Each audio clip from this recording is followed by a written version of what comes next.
Good day mga kasitso. Welcome muli sa aking channel sa Antonio Adventure, Attack and Survival. Sa araw na ito, meron tayong mga kababalaghan stories adventure.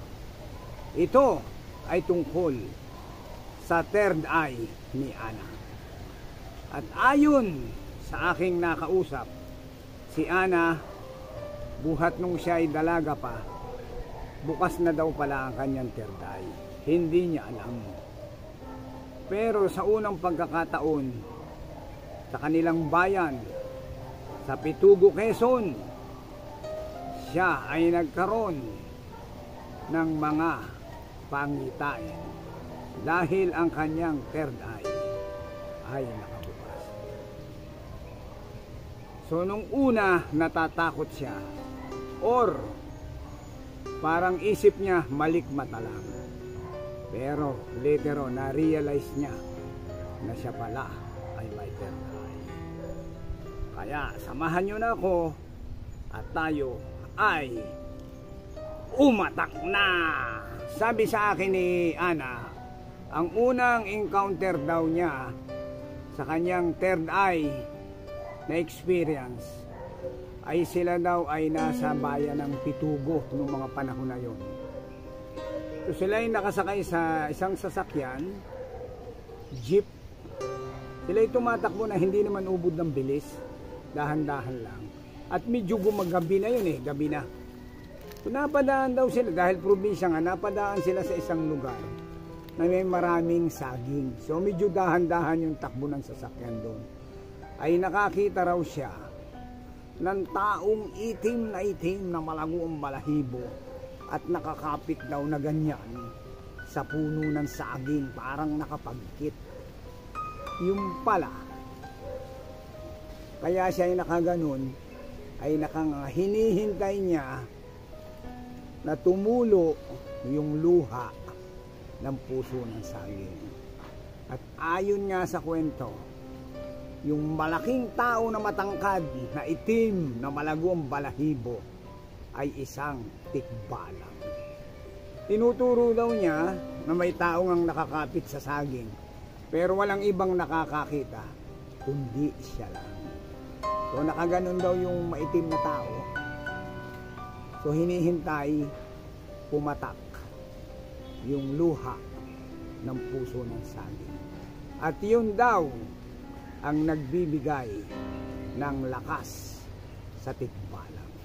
Hindi alam ni Ana yung ganong isenaryo, ganong pangyayari.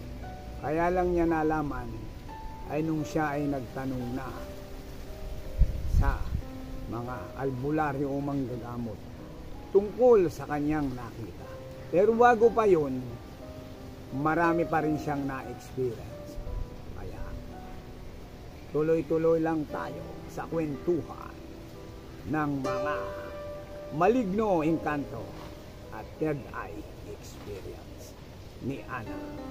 After nga daw ma-experience ni Ana yung tikbalang na nakapagkit sa puno ng saging, ay lumipas ang panahon, siya ay nagkaroon na naman ng bagong encounter.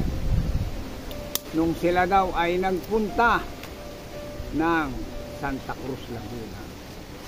At nung sila ay nasa Santa Cruz, Laguna, meron daw dong isang lumang bahay, ancestral home, na matagal nang abandon at matagal nang walang nakatira. So gabi din yun, tumingin daw siya, nagandahan yata doon sa lumang bahay, ay nakakita siya ng babae na nandoon sa may bintana, nakalutang doon sa bintana. So sabi niya, ay baka may tao, isip daw niya. So pinagmamasdan daw niya, puting-puti yung babae, mahaba ang buhok. Pero hindi niya namamalaya na yung palang yung time na yun, yung moment na yun, ay open ang kanyang third eye. So the next day, nakita niya uli yung bahay.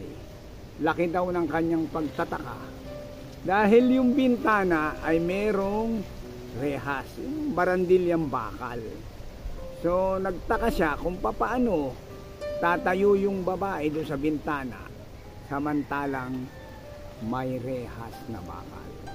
So sa madalit sabi, yung white lady ay nakalutang doon sa lumang bahay na isang ancestral home na abandon. Hindi nila alam kung mga may-ari nito ay nagkandatodas na or nasa abroad na. Basta yung lumang bahay na yun ay isang abandon. So yun ang pangalawang open ng third eye ni Ana. Ang pangatlong encounter naman ng kanyang third eye ay sa Lucena City, sa Pleasantville Subdivision, sa Elgin Street. Meron daw silang bahay doon dati. At nung gabing yun, matagal silang nakatira sa bahay na yun, nakakita raw siya ng bata na nakapagkit sa screen. May screen kasi yung bintana naman. Nagtataka siya, mataas yung bintana, papaano yung bata ay papagkit doon sa screen na nakasilip na ganun. Sipin mo ang isang bata, sabihin natin mga 4 feet ang height. So sabihin natin yung bintana nila, ang taas ay mga 5 feet. So paano makakapagkit yung bata dun sa screen? So hindi daw nagtataka siya. Nakita raw niya, ano ito? Ba't may bata dito? Tapos nakakita raw siya ng maitim na tao. At yung maitim na tao na matangkad ay lumalakad at dire-diretso sa pader at lumampas pa dun sa kabila ng bahay. So nagtaka raw siya, sabi, ano ito? Ano itong nakikita ko? So yung pala, nakakita siya ng multo at nakakita rin siya ng multo siguro ng bata na kung tawagin ay tiyanak. At nakapagkit doon nga sa bintana nila. At yun naman taong itim, lumusot sa pader, lumampas at diretso pa rin doon sa kabilang pader. So ayan ang na-experience ni Ana sa Pleasantville na muling nag-open ang kanyang third eye. So matagal nang nakalipas, dumating ang panahon na nagkaasawa na siya, may anak na siya.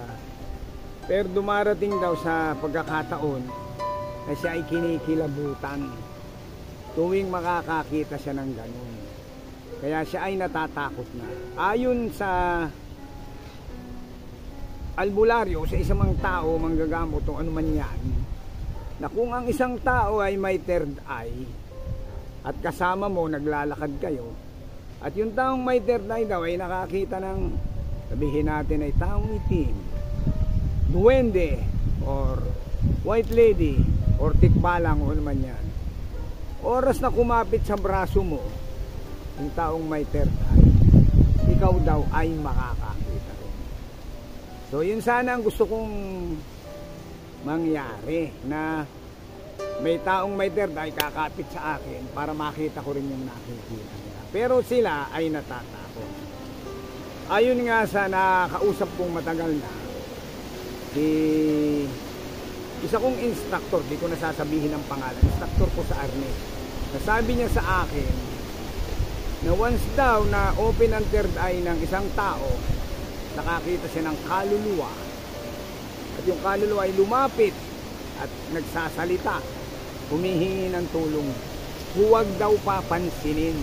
Yun nga, oras daw na kausapin ang kaluluwa ay hindi nahihiwalay sa iyo, dahil mamaya yung kaluluwang nakausap mo ay humihingi ng tulong. So kung kayo ay may third eye, may nakita kayong kababalaghan, ay huwag na huwag kayong makikipag-usap. At baka mamaya ay hindi na humiwalay sa inyo yung maligno, kaluluwa o multo na nakausap niyo. Sabi ni Ana, dumating nga sa pagkakataon ng buhay niya, siyempre lumalaki na yung anak niya, may edad na rin sila, ay natatakot na siya na maka-experience pa ng mga ganyan, na open yung kanyang third eye. Pero sabi niya sa akin, yung kanyang kapatid ay mas marami daw experience sa third eye na open din, katulad niya. Kaya siguro nasa lahi nila yun. Pero nga dahil siya'y natatakot na, sumangguni na raw siya sa isang manggamot, albularyo. At sinabi niya yung kanyang problema, na lagi nga siyang nakakakita ng kung ano-ano at mga kababalaghan. Kaya siya ay talagang laging kinikilabutan, natatakot na.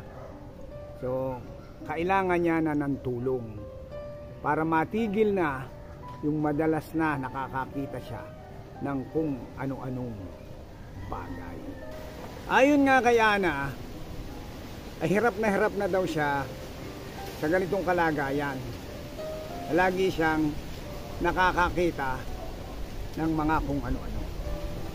So nung pumunta siya sa albularyo, tinanong daw siya ng albularyo kung siya ba'y talagang totoong may third eye o parang pangitain lang. Sabi daw sa kanya ng albularyo ay ganito: sige, ganito na lang ang ating gawin. Ito ay sa ngayong oras na to, ikaw ay pumikit or tumingin sa malayong lugar, yung madilim na madilim. Gabi kasi, tumingin ka ron, mikit, tapos tumingin ka, at habang nakatitig ka doon sa malayong lugar, ay may makikita ka. At pag may nakita ka doon, ano man yung nakita mo, dahil pauwi na sila nun pagdating mo sa bahay nyo, ay sabihin mo doon sa nanay mo o tiyuhin mo o sino man yung nakita mo sa dilim. Nagkataon ang nakita raw ni Ana doon sa dilim na malayong lugar, nang siya'y tumingin, ay ang kanyang tiyuhin na naka-pink na short at naka-jacket na puti. Yun ang kanyang nakita. So, umuwi na sila, pero hindi niya nakikita yung tuhin na kung anong suot. So, pagdating daw niya doon sa bahay, nulaan niya. Sabi daw niya, Tiyo, nakita kita kanina. Ang suot mo ay pink na short at puting jacket. Sabi, paano mo nalaman? Wala. Nahulaan ko lang. Parang ganun ang sinabi ni Ana. Tapos the next day, bumalik siya sa albularyo at ipinaliwanag niya ang nangyari. So, sabi ng albularyo, naniniwala ako na may third eye ka. Yun ang pangyayari. So, ang ginawa ng albularyo, ginamot na ang third eye ni Ana. Isinara. In short, close na. So, buhat nun, hindi na siya nakakakita ng mga kung ano-anong kababalaghan. Pero, nararamdaman pa rin niya kung merong kababalaghan sa kanyang paligid, sa kanyang likuran o sa kanyang harapan. At ang huling encounter daw niya ay sa Ilayang Talim.